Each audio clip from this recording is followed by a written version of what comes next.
Elise, my beloved sister, I feel on cloud nine right now, and I can't wait to share this great news with you. Oh, what is it, brother? The way you say it makes me feel happy and excited for you already. Tell me, did the employers finally say yes to your job application? Well, not exactly about that, but it doesn't make it any less exciting. As a matter of fact, it's a piece of news that's even more captivating than me getting a job. Look, as I joined my friend's party the other day, I accidentally bumped into this amazingly hot and rich girl. We did a small talk and I was completely blown away when I got to know her family background. Her dad is a hospital director and her mum works as a manager at a bank branch. At the end of our conversation, we even exchanged numbers. Can you believe it? Oh, okay. I'm glad to hear it. But seriously, Michael, you need to stop wasting time on meaningless parties.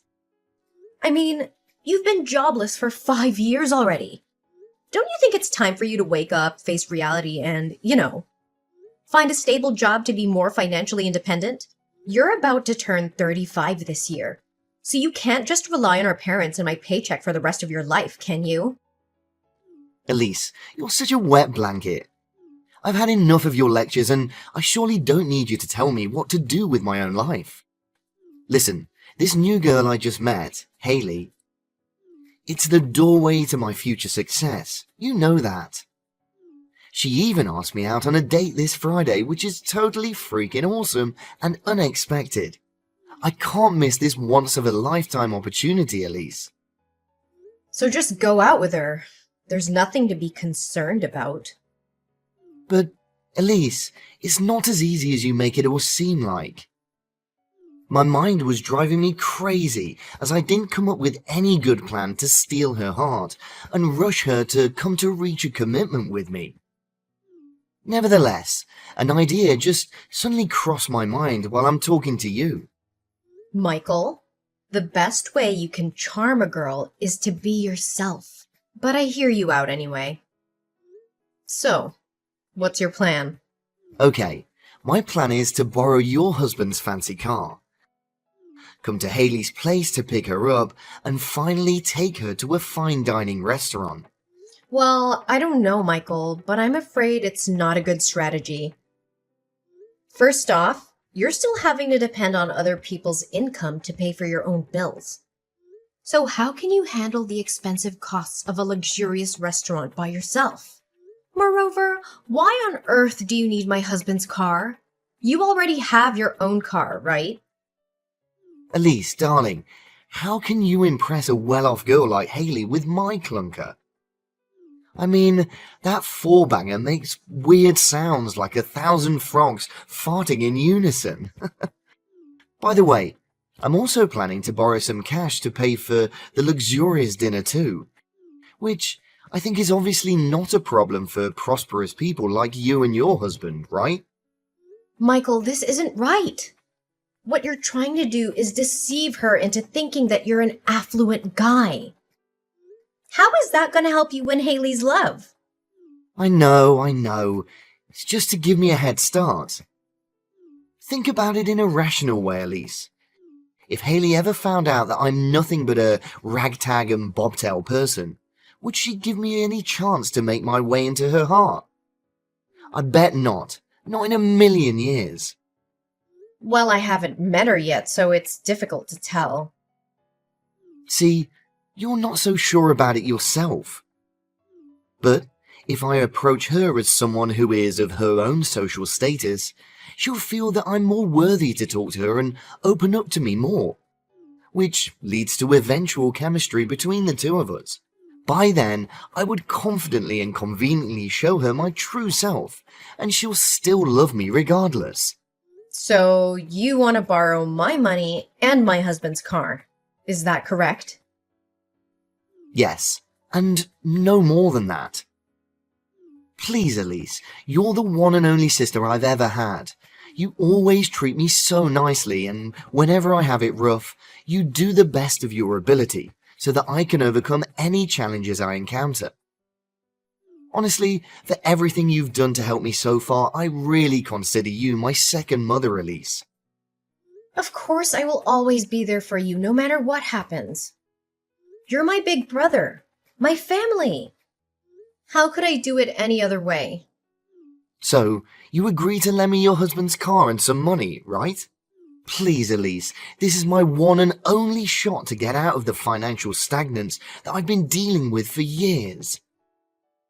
Maybe once I get to know Hayley to a certain degree, she'll come up with a way to help me find a job in her mum or dad's workplace.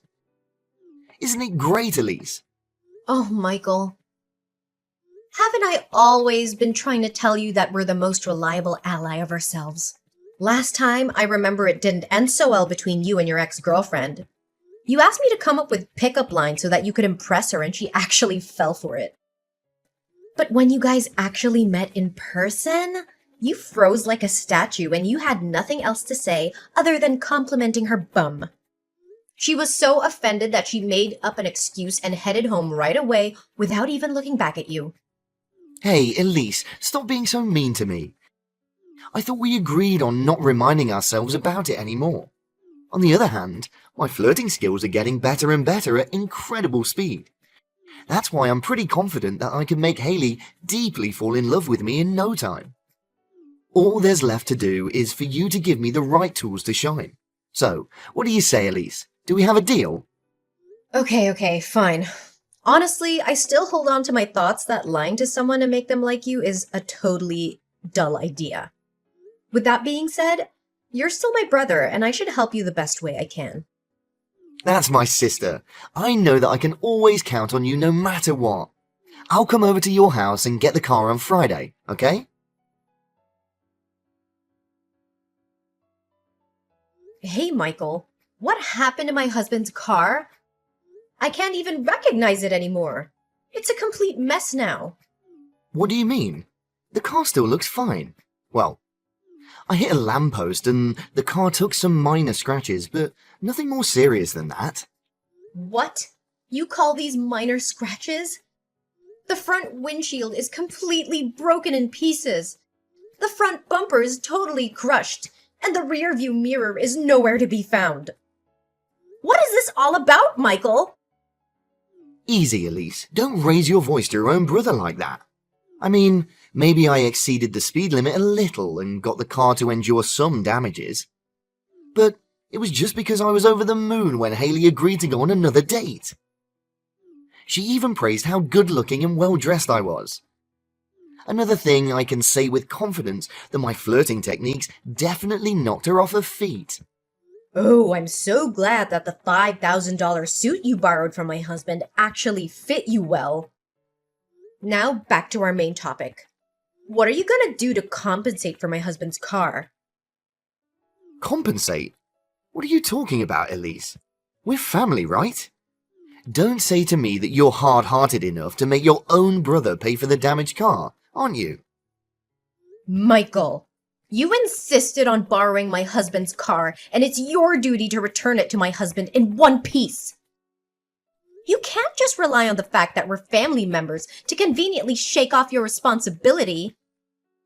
I know, Elise, I know. But I just couldn't imagine that a Porsche Cayman would be so difficult to control. Fortunately, the little accident happened after I drove Hayley home, or else I would be in deep trouble. Yeah, good for you. Again, what course of action are you gonna take to help my husband fix his car? Did you know that my husband spent nearly $150,000 for that car? Geez, relax, Elise. Your husband's nickels and dimes are nothing compared to what I'm going to gain from Hayley's family. In fact, I'll be able to pay you guys back for your stupid car soon enough. So please stop nagging at me, okay? You're incredibly ungrateful, Michael. After finally getting your hands on what you want, you decided to turn your back on me and Asher, right? Oh, come on, Elise. Don't always exaggerate everything like that. I was just so pissed off to hear you complain non-stop about Asher's car. I'm sorry, okay? By the way, I heard Mum said that your whole family's going on a vacation next week, right? Yeah. We will be traveling to Italy next week because my husband was granted some days off. How long are you going to stay there? Well, no more than 5 days. But why all of a sudden are you interested in my family's vacation? Well, I was just wondering if you need anyone to look after your house. I mean, it's a grand villa with a lot of expensive furniture. It would be careless if you just leave the house unattended while you're away, right? Did you know that my neighbor's house was broken into yesterday? The thief stole all of their precious jewels. According to the police, the estimated loss could cover up to over $85,000. Really? I haven't heard about it, but we didn't intend to leave the house unoccupied. I look up on the internet and hire a house sitter. What? A house sitter? Are you seriously gonna let strangers come into your house? That doesn't make any sense. So, what do you suggest, Michael? Well, as your older brother, I want to help you save some time and money finding a house sitter by taking care of the house on your behalf. Do you really mean it, Michael? Of course I do. I always have to take responsibility for what I did to Ash's car. You can consider this as an act of compensation. You're welcome. No need to thank me. Michael, where are you? Michael! Answer me now! Oh, hey Elise. Have you already come back from your trip? Tell me, did you have a great time? I bet you did. I mean, if spending your husband's big money without having to lift a finger isn't the easiest thing in the world, then I don't have a clue what is. You know what? I am not amused by your mocking tone at all. How dare you ask me such a question?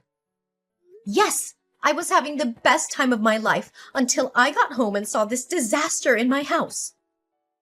What have you done to our house, Michael? Well, I wouldn't say it's a disaster. I mean, the doormat was covered in some mud, the curtain rod did break and cause the curtains to fall out of the wall. Some of the paintings have holes on it. What else? Oh, maybe some antiques are a little misplaced. Oops, I also forgot to take the wall clock out of the bathtub. So, you can help me take care of that. But overall, your house is still in good condition, just as before you left. Michael, you can't imagine how furious I am right now. What on earth did you actually do to turn our dream house into this waste yard? First, my husband's car. Now, our house?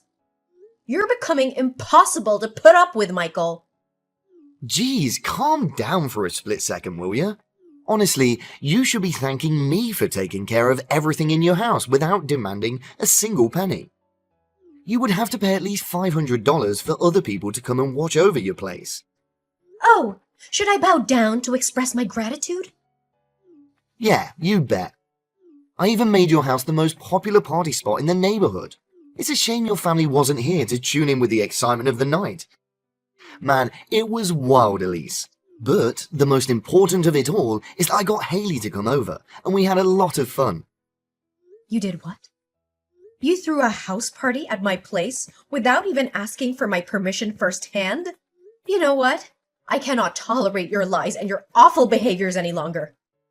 This has to stop, and you have to be stopped. What are you saying, Elise? I'm so close to getting my hands on Haley's enormous family fortune. You can't just abandon me halfway like this. You know what? I even proposed to her during the party, and she said yes. That's kinda insane when you think about it. Oh, good for you. But are you aware of the fact that none of the things you said to her were true? What I'm trying to say is, everything you claimed that you own, including the clothes you wear, the car you drive, and the house in which you threw the party, belongs to me and my husband. You're doing nothing but deluding your girlfriend into believing that you're actually living a lavish lifestyle. Michael, I can say with certainty that it won't work out between you and your girlfriend. What do you mean by girlfriend? She's my fiancée now. However, we haven't officially engaged yet, so I still have one last favor to ask for. Elise, my loving sister, can you somehow make me, replace your husband's place at his company? I know that Asher's holding a key position which allows him to earn over $170,000 per year. If I'm not mistaken, he's the director, right? Michael, have you just lost your mind? How can you come up with such a ridiculous proposal? You borrowed my husband's car and clothes, our house, and now you even dare to ask to usurp his position at the workplace? Your pathological lying is totally incurable, Michael. Oh, come on, Elise. Just take a chill pill and hear the rest of my story, okay? It's just that I was chit-chatting with Haley. I got carried away and happened to, claim myself the director of a big firm. But how can you blame me? I mean, at least I had to come up with some reasonable explanations for the $1 million worth villa I'm living in. Oh yeah, that's totally understandable. After that, regardless of how many times I tried to say no, Haley still insisted on paying a visit to my company. Elise, please sympathize with me. I'm sure that if you were in my position, you would be inclined to have come up with the same reason, right? Sure, but the difference between us is that I never lie and get myself into the same absurdity that you're dealing with right now. Look, why don't you just man up, just this once, and let Haley know the truth? Pfft, what are you even thinking about? I can't just blurt out saying that none of these things I told her about is accurate. It's no different than claiming myself a liar. So you're still conscious of the fact that you're a chronic liar, huh? I'm truly amazed by that. Look, all I need your husband to do is to pretend that I was in his position for one day. He'll become my assistant and tell me how to handle things. Just give me useful advice on how to maintain professionality. Oh, you can show up at the company and become my secretary as well, if you would like. The more the merrier, Michael, I'm warning you that your lies are pushing things way too far. If you don't stop before it's too late, everything will soon be out of control and you'll be facing unavoidably terrible consequences. I know. Just help me one last time, okay? Once my business is done, I won't bother you and your husband anymore. Fine. After all, you're my brother. How could I say no to you? Yes, I knew you would lower your ego and help your brother out. You never disappoint me, Elise. Elise, I thought you agreed to lend me a helping hand.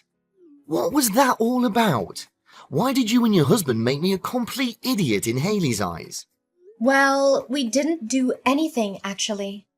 It was you who directed the whole screenplay from the beginning till the end, wasn't it? Me and Asher just played along. Why didn't you inform other staff in your husband's company about my presence in advance? And you should have told me their names too. I got their names all wrong. It was so embarrassing. Well, you bet.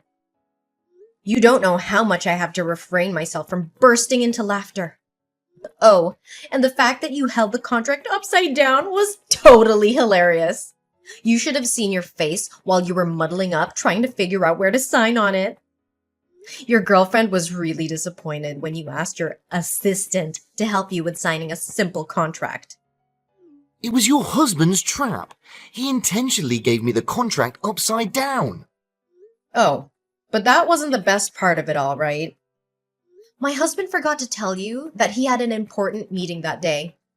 And surprisingly, Asher's business partner that day was actually Haley's father, Mr. Calvin.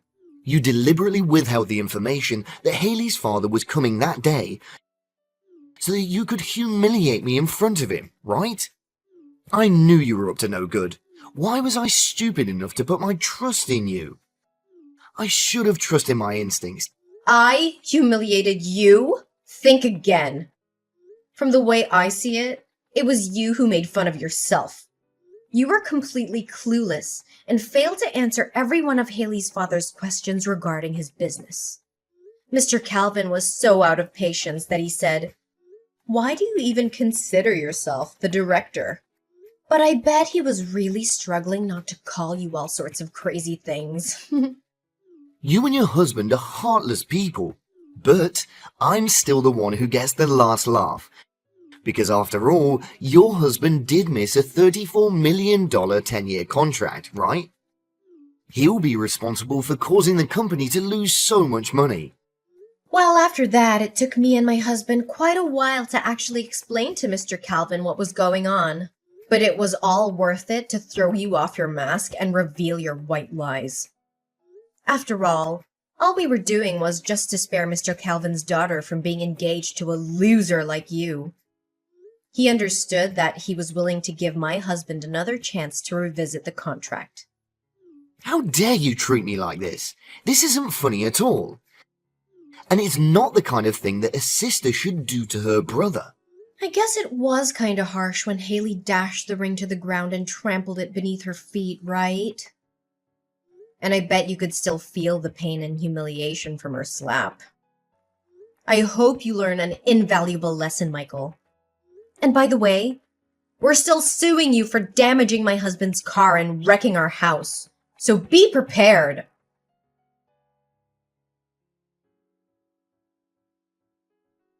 My brother's lies were finally exposed, and he was forced to take responsibility for his actions. However, he should consider himself lucky that we only demanded $100,000 in compensation, which was a small price to pay for the damage he caused to our car and our home. When our parents learned of Michael's wrongdoing to me, they were furious. They immediately cut him off financially and kicked him out of the house. Michael was forced to rent a small house nearby, and he still struggled to build a career on his own. We already knew from the beginning that a jobless man like Michael would never be able to pay us back such a large sum of money, so we eventually withdrew our complaint. We can only hope that he has learned his lesson and will realize that even seemingly harmless lies can have serious consequences.